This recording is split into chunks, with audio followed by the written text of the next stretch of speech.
Bon, on m'a dit de faire un retour au bout de 3 mois. Ça fait à peu près 3 mois, je crois qu'on est quasiment à 4.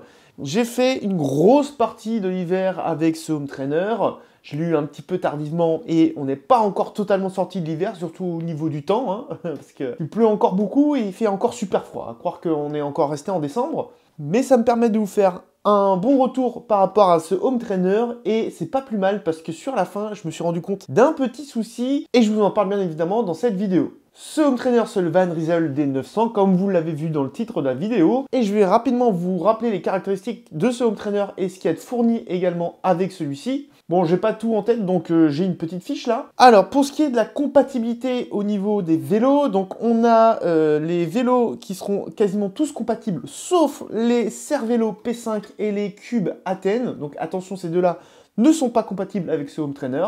Au niveau de la compatibilité des axes, c'est compatible avec les axes rapides 9 x 130 mm, 9 x 135 mm, également avec les axes traversants 12 x 142 mm et boost 12 x 148 mm. On a les adaptateurs pour ces axes qui sont fournis dans la boîte avec le home trainer. Pour ce qui est des cassettes, c'est compatible SRAM Shimano en 8, 9, 10, 11 et 12 vitesses, hormis pour les Shimano Microspline et les SRAM XD et XDR. Pour ces deux cassettes-là et les cassettes Campagnolo, il faudra racheter un corps de roue libre pour que ça soit compatible. Attention, il n'y a pas de cassette de fourni avec le home trainer. Il faudra en acheter un supplémentaire si vous ne voulez pas constamment enlever celui de votre vélo. Au niveau de la connexion, il est compatible Bluetooth et Ant+. Et au niveau des applications, il est quasiment compatible avec tout, hein, Zwift, Becool, Rouvy, etc. Vous avez de quoi faire. On a un home trainer qui peut aller jusqu'à une puissance de 2000 watts maximum et il peut simuler des pentes jusqu'à 20%. Pas de pente négative par contre. On a une précision de plus ou moins 2%. Il a une roue d'inertie de 5,2 kg. Et enfin, il est fourni avec un support de roue plutôt sympa. Il manquerait plus que le tapis et on serait au top. Avec ce home trainer, j'ai fait, je pense, une bonne vingtaine de sorties sur Zwift et j'ai fait 4-5 courses avec. Je vais donc vous donner mon avis dessus. Et je vais commencer par les points négatifs, le premier étant au niveau de la connexion. Alors ça ne concerne pas la stabilité de la connexion qui est excellente, parce qu'avec toutes les sorties que j'ai faites, il y a une seule fois où j'ai eu une petite déconnexion d'une seconde, et ensuite il s'est reconnecté direct et je n'ai jamais eu de problème là-dessus. C'est plutôt au niveau de la connexion aux appareils. Je ne comprends pas comment ça marche. Et je ne comprends pas s'il y a des différences de compatibilité entre les différents Bluetooth parce que ce home trainer, pour vous dire, j'ai réussi à le connecter sans problème à un MacBook. Que ça soit un MacBook plutôt récent, donc sous processeur M1, ou un MacBook bien plus vieux sous processeur Intel. Aucun problème. Sur mon PC Windows, qui a une carte mère qui a le Bluetooth, impossible de le connecter, il ne le voit absolument pas. Sur les iPhones, j'ai réussi à connecter ce home trainer sans aucun problème. Sur les téléphones Android, alors j'ai un Vivo qui est ici, impossible de le connecter. J'ai ma copine qui a un Samsung Galaxy S22, impossible de le connecter. Et j'ai une tablette Samsung Galaxy Tab S8, je crois. Et là, aucun problème pour le connecter. Quand j'avais une montre de Garmin, aucun problème pour le connecter. Là, j'ai une montre Coros, je ne peux pas le connecter. C'est tout simplement purement aléatoire. Je ne sais pas pourquoi, dans certains cas, j'arrive à le connecter, dans d'autres, non. Il n'y a pratiquement aucune logique par rapport à ça. La seule chose que je verrais, c'est au niveau de la compatibilité Bluetooth. S'il y en a qui est en Bluetooth 5.0, 5.1, 5.2, 5.3, mais encore. Mais même avec ça, ça ne devrait pas poser de problème. Donc là, je ne sais pas pourquoi. Ce qui, un soir, m'a fortement agacé, parce que, étant donné que j'avais pas d'appareil compatible, j'ai pas pu faire mon live parce que j'ai dû tout simplement faire ma course sur un MacBook et pas sur mon PC, ce qui était prévu et j'avais aucune solution à ce moment-là. Donc c'est quand même sacrément chiant. Donc faites attention à ça. Moi personnellement pour mon PC, j'ai réglé le problème en achetant une clé USB et qui permet de recevoir du Ant+. Donc là, j'ai pu le connecter à mon PC, mais ça fait quand même un achat supplémentaire d'une quinzaine d'euros. On pourrait s'en passer. Un autre point auquel il faut faire attention, alors c'est pas vraiment un point négatif parce que c'est pas dramatique en soi. En plus de ça, sur les autres home trainers de la même gamme ou de les gammes en dessous, j'ai déjà vu ce problème.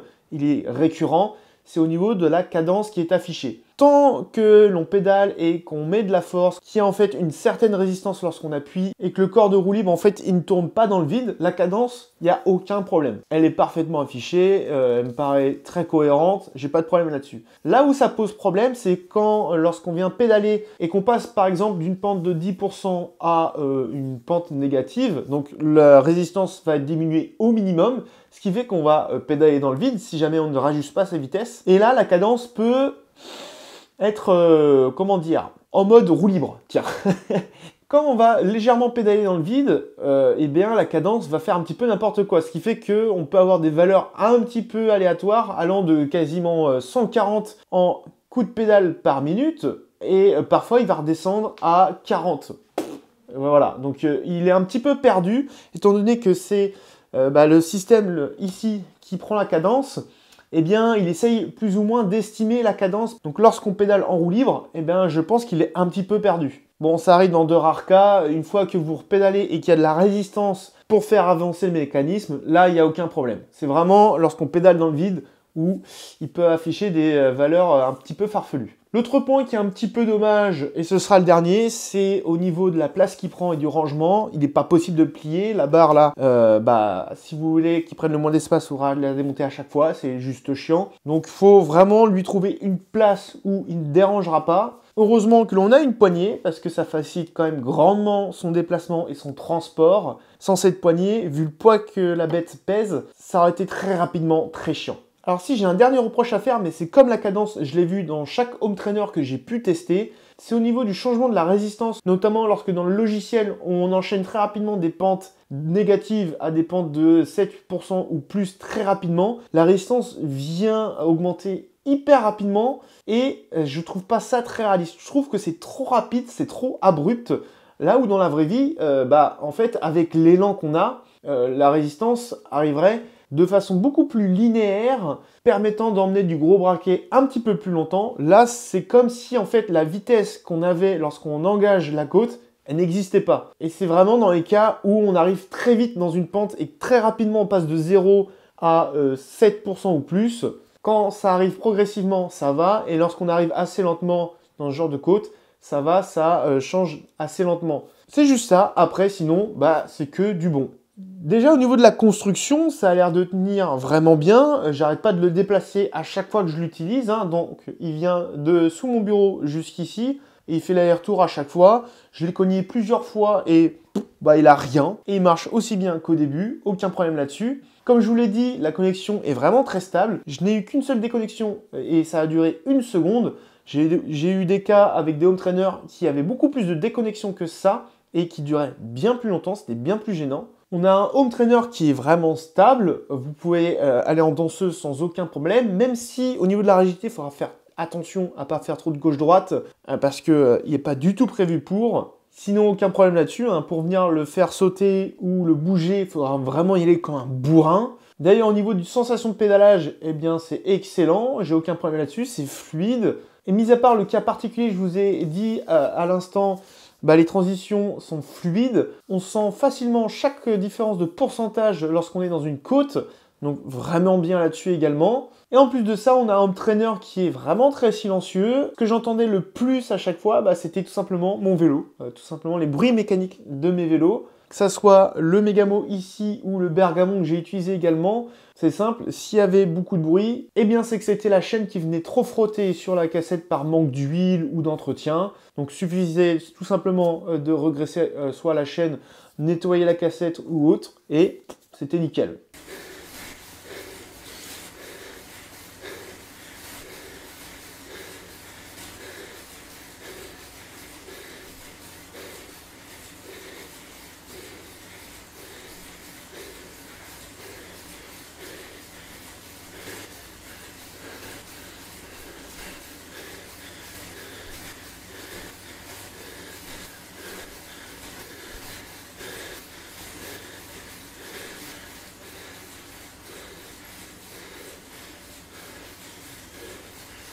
J'aurais bien aimé me procurer le Zwift Cog, parce que si ça se trouve avec ce produit-là, eh bien ça pourrait réduire grandement le bruit et le rendre encore plus silencieux. Il faudrait que la prochaine fois, je puisse tester ça À voir pour l'hiver prochain, mais il faut que je m'assure qu'il soit compatible avec ce home trainer. J'en suis vraiment pas sûr, donc j'ai pas voulu me lancer là-dedans. En plus de ça, et avec ce qu'il est fourni, il est compatible avec énormément de vélos, que ce soit des vélos à patins, des vélos à disques, avec différentes tailles d'axes et de longueur d'axe.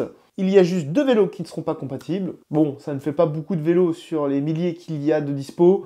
Excellent point là-dessus également. Ce qui fait que pour 550 €, eh bien, on a quand même un excellent home trainer en termes de rapport perf qualité-prix. Parce que mine de rien, aller jusqu'à 2000 watts, bah faut y aller. Trouver des pentes à plus de 20%, faut y aller également. Sur Zwift, ça n'existe pas, sauf si vous prenez des côtes qui existent dans la vraie vie, mais sur les parcours Zwift, il n'y en a pas. Après, on pourrait titiller un petit peu, et au niveau de la précision, on aurait pu avoir du 1% au lieu de 2, ça aurait été très bien. Mais bon, 2, on va dire que c'est largement suffisant pour le commun des mortels. Surtout si c'est juste pour l'utiliser que l'hiver, parce que dehors il fait trop froid ou il pleut. Pas besoin non plus d'avoir la bête de précision pour juste l'utiliser en hiver. Si à la limite, c'est un home trainer que l'on veut utiliser constamment toute l'année parce qu'on ne fait que du home trainer, que de l'ice cycling et des compètes de ice cycling, là oui, on pourrait peut-être vouloir plus de 2% de précision.